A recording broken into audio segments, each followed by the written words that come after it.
ગોપાલ ઇટાલિયાની જે સક્રિયતા હતી જોવા મળી એટલે આપણને એવું લાગ્યું, કારણ કે વિધાનસભાની ચૂંટણી પેટા તો ન્યા જ થવાની હતી, અમરેલીમાંય નહીં અને જસદણમાંય નહીં, વિછિયામાંય નહીં.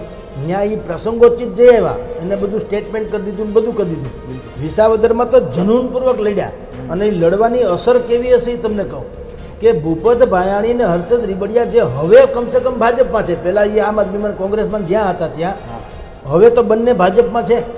ભારતીય જનતા પાર્ટીમાં હોવા છતાં એણે માથે ફાળિયું બાંધીને ખેડૂતની હારે ઊભું રહેવું પડ્યું, સરકારની સામે આંદોલન કરવું પડ્યું. દારૂના પરંપરાગત ધંધાર્થીઓ એનું આવડું મોટું લિસ્ટ આપ્યું એણે.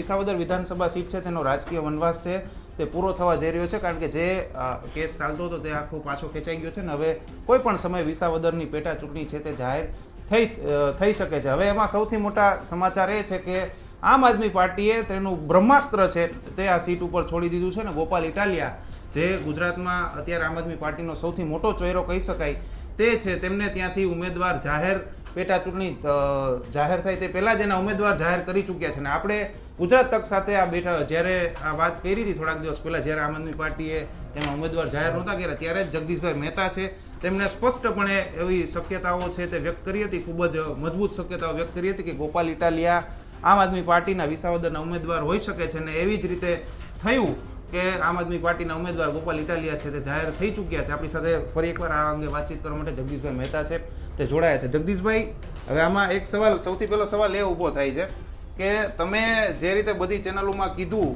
કે આમ આદમી પાર્ટીના ઉમેદવાર ગોપાલ ઇટાલિયા હોઈ શકે છે, તો એ આમ આદમી પાર્ટીમાંથી ક્યાંકથી એવું કંઈ ચાલતું હતું એટલે આ ખરેખર થયું કે તમે જે રીતે વાત કરીને એમાં લોકોનો જે પોઝિટિવ રિસ્પોન્સ મળ્યો એમાં આમ આદમી પાર્ટીએ ગોપાલ ઇટાલિયાને જાહેર કરી દીધા? ના, એકચ્યુઅલી શું છે, ગોપાલ ઇટાલિયાની જે નજીકના ભવિષ્યમાં સક્રિયતા જોવા મળતી હતી, ખાસ કરીને વિસાવદરમાં. એણે તો અમરેલીમાં પાયલ ગોટી કાંડમાં પણ આવું જ કરેલું, વિછિયામાં ઘનશ્યામ રાજપરાના કેસમાં પણ આવું જ કર્યું હતું. એ તો ઉતર્યા હતા મેદાનમાં, પણ ઇકો સેન્સિટિવ ઝોન વિસાવદરનું જે મહત્વનો સમસ્યા અત્યારે જે છે ઇકો સેન્સિટિવ ઝોનની, એમાં ગોપાલ ઇટાલિયાની જે સક્રિયતા હતી જોવા મળી એટલે આપણને એવું લાગ્યું, કારણ કે વિધાનસભાની ચૂંટણી પેટા તો ન્યા જ થવાની હતી, અમરેલીમાંય નહીં અને જસદણમાંય નહીં, વિછિયામાંય નહીં. ન્યા એ પ્રસંગોચિત જે આવ્યા એને બધું સ્ટેટમેન્ટ કરી દીધું ને બધું કરી દીધું. વિસાવદરમાં તો જનૂનપૂર્વક લડ્યા અને એ લડવાની અસર કેવી હશે એ તમને કહું કે ભૂપત ભાયાણી ને હર્ષદ રીબડિયા જે હવે કમસે કમ ભાજપમાં છે, પહેલાં એ આમ આદમીમાં કોંગ્રેસમાં જ્યાં હતા ત્યાં, હવે તો બંને ભાજપમાં છે. ભારતીય જનતા પાર્ટીમાં હોવા છતાં એણે માથે ફાળિયું બાંધીને ખેડૂતની હારે ઊભું રહેવું પડ્યું, સરકારની સામે આંદોલન કરવું પડ્યું. એટલી અસર જે છે એ મને ત્યારે સંકેત મળેલો કે જે રીતે ગોપાલ ઇટાલિયા જનૂનપૂર્વક અહીં લડી રહ્યા છે ને એને જે રિસ્પોન્સ મળી રહ્યો છે ને એને કારણે ભારતીય જનતા પાર્ટીના નેતાઓએ પણ ઝુકાવવું પડ્યું સરકારની વિરુદ્ધમાં, ને તો શિસ્તભંગના પગલાં ન લેવા પડે.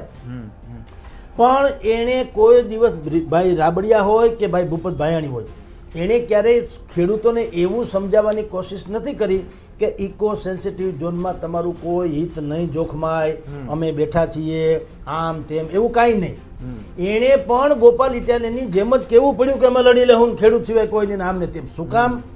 વિસાવદરની 170 ગામને સાંકળતી 2.70 લાખની વસ્તી ધરાવતી વિધાનસભા જે છે એ ગુજરાતની શાયદ એકમાત્ર એવી વિધાનસભા છે જેના મતદારોનો આઈક્યુ બિલકુલ બહેતરીન છે, નંબર 1.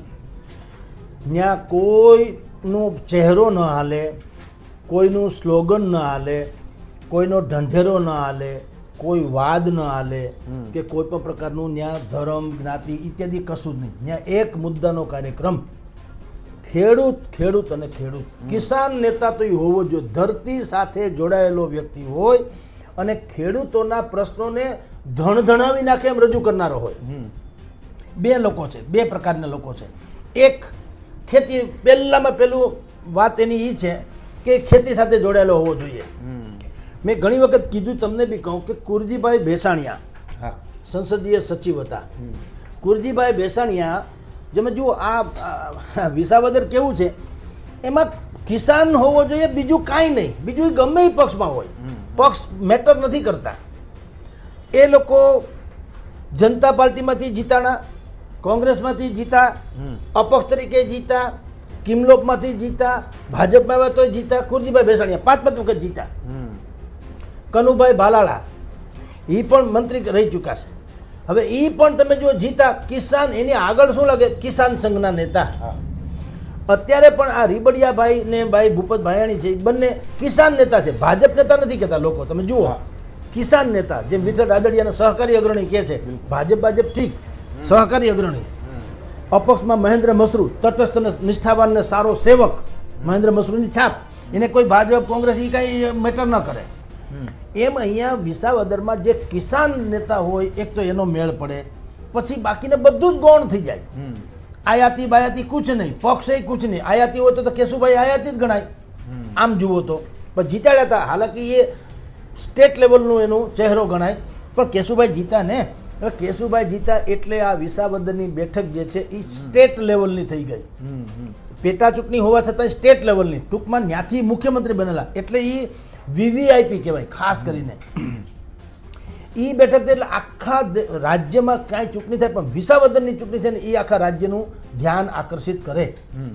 હવે અત્યારે આ જ કન્ડિશનમાં ત્યાં કિસાન નેતા સિવાય કોઈ ચાલે એમ નથી, એ કન્ફર્મ છે. કોઈ પણ પક્ષ હોય તો આમ આદમી પાર્ટીએ તો ઓબ્વિયસલી ઉતારી જ દીધો છે ને, એને તમે સ્વાભાવિક જ છે. ગોપાલ ઇટાલિયાને તમે માની જ શકો કે એ યુવાનોના આઇકોનિક વાતો કરનારી વ્યક્તિ છે. લડત તો એના વિશે આપણે કંઈ કહેવાની જરૂર નથી.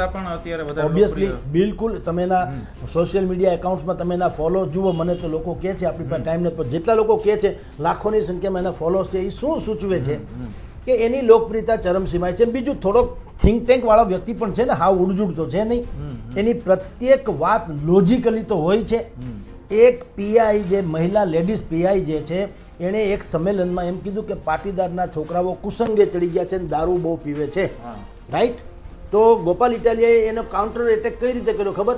કે બેન, સારી વાત છે તમે બહુ ચિંતા કરી સમાજની, પણ તમે પોલીસમાં જુઓ, દારૂ પીવે છે પાટીદારો વધારે એ હકીકત કદાચ હશે, તમે કહો છો એ પ્રમાણે, પણ પીવે છે એનો અર્થ એમ છે કોક વેચે છે ને, કોક ક્યાંકથી મળે છે ને. તો તમને શું કામ રાખ્યા? તમને એટલે પોલીસમાં. એણે કીધું તમે અત્યારે ખાખી વર્દી પહેરીને અમને જ્ઞાન બાંટો છો, એના કરતાં એક કામ કરો, આ લ્યો આ લિસ્ટ, જેને લિસ્ટેડ બુટલેગર કહેવાય, દારૂના પરંપરાગત ધંધાર્થીઓ, એનું આવડું મોટું લિસ્ટ આપ્યું એણે કે આ લ્યો પાડો દરોડા, દરોડા પાડો એટલે દારૂ મળશે નહીં ને અમારા છોકરા નહીં બગડે. તમારે જો સમાજની ચિંતા હોય તો. પણ તમારે તમારું કાંઈ કરવું નથી, એટલે કે તમારું હાલતું નથી, કારણ કે હપ્તા ઉપર સુધી જાય છે એવું ગોપાલભાઈએ કીધું. તો એ વિડીયોને લાખો લોકોએ જોયો ને કન્ફેસ કર્યું કે વાત સાચી છે. કારણ કે દુર્ગુણ તમે એને છૂટ આપી તો થઈને પતંગને તમે ઢીલ મૂકો તો એ ઉપર જાય છે ને. તમે દોરી કાપો તો ક્યાં જાય? એટલે આમ ગોપાલ ઇટાલિયા યુવાનોમાં પણ આઇકોનિક વાત તો છે. બીજી એની લડત વિશે આપણે કંઈ કહેવાની જરૂર નથી. અનેક પ્રકરણોમાં આપણે જોઈએ છે કે એની લડત કેવી ભયંકર આક્રમક હોય છે. તો હવે ભાઈ ગોપાલ ઇટાલિયાની જાહેરાત આમ આદમી પાર્ટીએ કરી, હજી ચૂંટણી